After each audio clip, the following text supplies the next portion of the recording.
Are you genetically lazy? What did you do? Well, 1, 2, 3. So I want 3 reasons.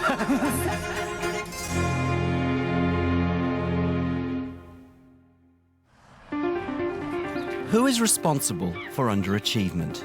Students or teachers? That's the question Tom Barwood and Heather Flint are exploring at St Mary's High School in Cheshunt, Hertfordshire. Flint's a former head with an impressive record in raising standards, while Barwood specialises in boosting students' motivation. St Mary's came out of special measures in 2005, but they're finding it hard to sustain improvements. And the school's contextual value added remains well below average. The school blames a lack of student ambition. Tom and Heather will be returning over the coming months to see if they agree and what can be done.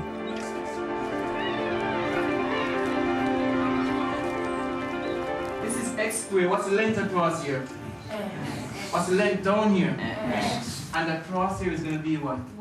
Last September, St Mary's finally gained specialist status in maths and computing.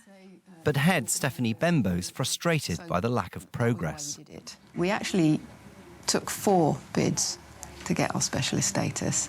It was one of the things we really struggled with, and part of that was about our results doing this in either maths or ICT. So we weren't able to demonstrate that sustained performance that they were looking for. High-achieving departments. Also, there was some question about the existing site and the capacity to deliver specialist status on this site, because you may be aware we're moving to a new site. Where is the new site? The new site is about half a mile down the road. Right. On a greenfield site. We'll be twice the size. What will happen to this place? This will be flattened and houses built. Right. We were due to move in 2004. That was another layer of complexity to the special measures and the lack of faith that the community had in the school, because nobody really believed that school was ever going to be built. So the date now for the move Is September '09. How interesting. So one of the things you've said is you want the pupils to have and the staff to be more ambitious and have want more for themselves and the school.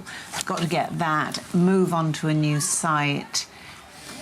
What in your view is going to make a difference? I think it is about student attitude to learning. We've paid attention to a lot of the quantitative ingredients of teaching and learning. You know, we've reviewed textbook, we've bought new textbook, we've made sure the teaching and learning environment is warm and inviting and inspiring, but we now need to engage learners in a way that makes them want to learn and be self-motivated and independent about their learning. And whilst there are some staff operating and expecting and setting really challenging targets for students, I think at times we don't set challenging enough tasks and have high enough expectations of the students. This is the hi-hat section, OK? Tom's trying to soak up the school's atmosphere in a typical Year 9 music lesson. OK, so let's put the bass drum in first.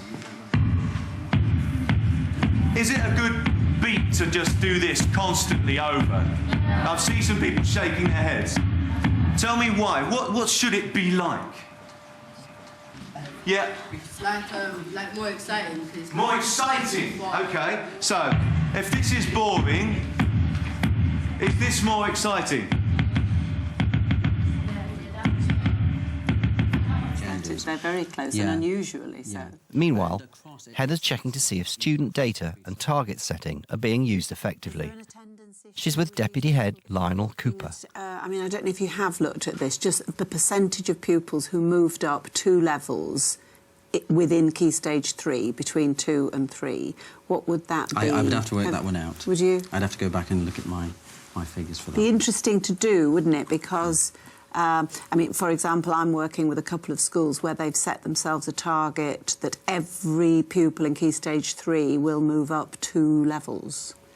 Right. It's quite a challenging target, but it would be quite a shift here, wouldn't it? Sure.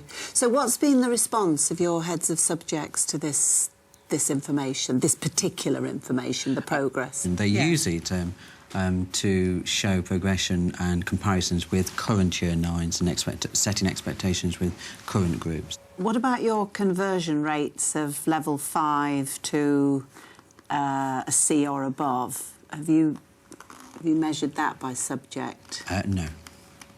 Not Because that would be the sort of the equivalent, wouldn't it, of two levels. I think that might be...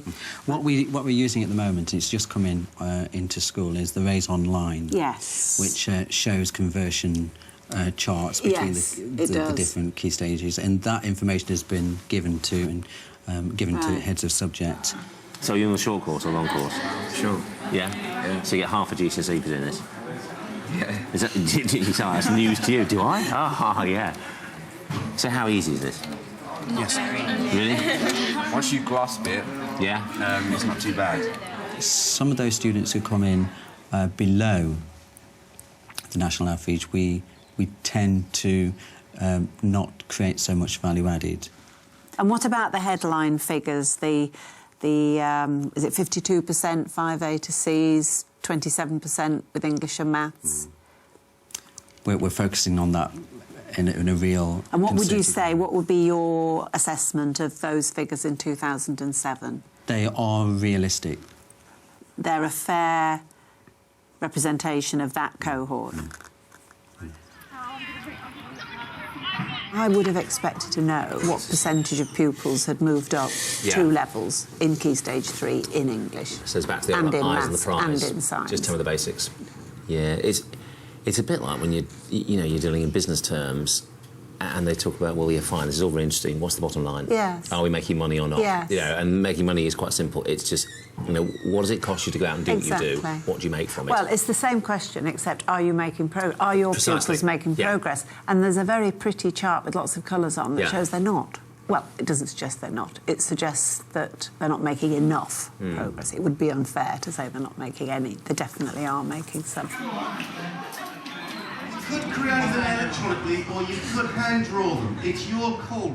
Former sociology teacher and assistant head Steve Dowling has been at St Mary's for over 20 years and knows the character of the school's intake better than anyone. If we look back into the mists of time, this school, certainly when I first arrived, was quite a negative place. I mean, not hugely out of keeping with many schools in those days, but it was quite negative, and I guess that is a sort of heritage from which we are moving.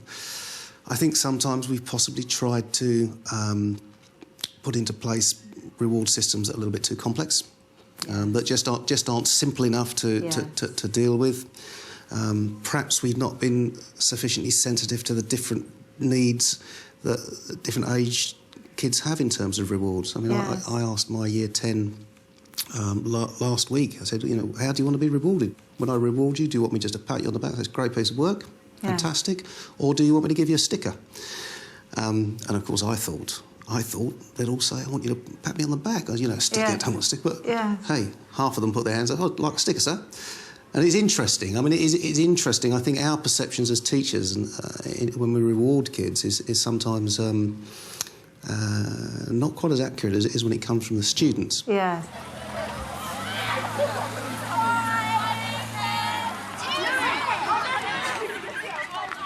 So these lot are all just... They're just doing the gradual... Yeah, they do sort of gradually filter out, and obviously there's a rugby practice going on. Yeah. They like to hang about and chat. But that's good in a way. It's that school doesn't seem to be just kind of... No, there's another element to it, and there's a bit of a social life here for them, and because I think we forget just the fact that school is a social experience. Hello, sir. Oh, yeah. One of the interesting things about moving the school to the new site, which is how much of the tradition and the soul can we take with us. And that's the thing about how do you make sure you hit the buffers running? That you go straight through without kind of notice, not kind of, wow, we'll all just drift along, knowing that at some point we're going to the new place where life will be so different over there. It's a huge challenge.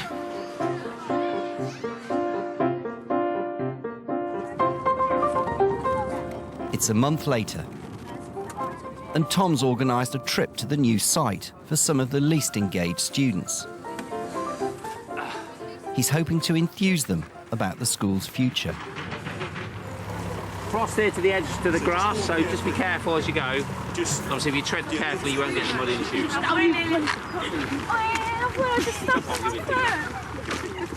Guys, Niles. Guys, can you come away from the horse because it might bite you? Just come round here. Just gather round. I'll explain to you. Hang on.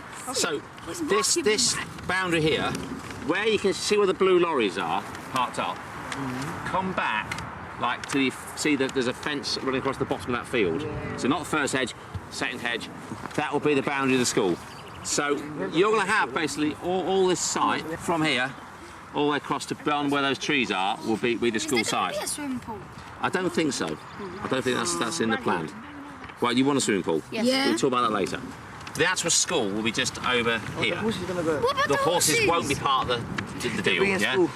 This school is going to be this design. Have you noticed how running through the middle of it is actually a cross? What's that? Because you're a church school. Oh. But this will be all the classrooms and actual school itself, and this bit will be open. Now, your dining halls will be here, the idea being that you can spill out to the central courtyard and there'll be places to kind of eat outdoors. The reason why I brought you here, OK, this is going to be your school. You're going to go to this school. Now, if it's just built without any consultation, it might not be the school you want. The idea being if you have some involvement, you might feel like it's a bit more your school. What the head has said is that she wants to raise everybody's game, as it were, so that pupils and teachers have higher expectations of what they can achieve. And I think one way into that is to develop a language in the school where everybody is talking about learning. Not so good school staff are sitting around moaning about the kids, looking for escape routes or people to blame for why things haven't gone well or as well as they wanted. And that's not healthy and it's not helpful. Good schools are ones where teachers sit around in the staff room talking about learning and teaching and what went well in their lessons. Right, Just going in. Heather's hit on one possible solution, learning walks, which she's trialling with assistant head Joe Kelly. But I think, so before we go in, it's up to you really on how the lesson is being run as to whether you want to speak to one child or a small group. OK. The idea is that management drop in on students in lessons and ask questions about how and what they learn.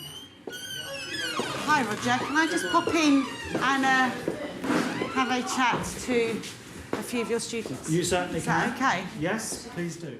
For senior staff, it's a radical shift, as they only usually see pupils who are misbehaving during the on-call system. So, talk me through what you would do then. What process have you gone through? Well, we designed our bag, but Sarah's got it, and we had to write about what we were doing, like write about the stitching and like what process we need to make the bag, and then we got to design our bag and colour it in and make it. And then about a few weeks, I think we're going to be making the bag. Oh, OK. And are you looking at each other's work? Yeah. And are you sort of talking about each other's designs? Yeah. Oh, wow, look. OK. So you've done all that? Yeah. So have you enjoyed the practical side of it? Yeah, we've enjoyed it. Yeah?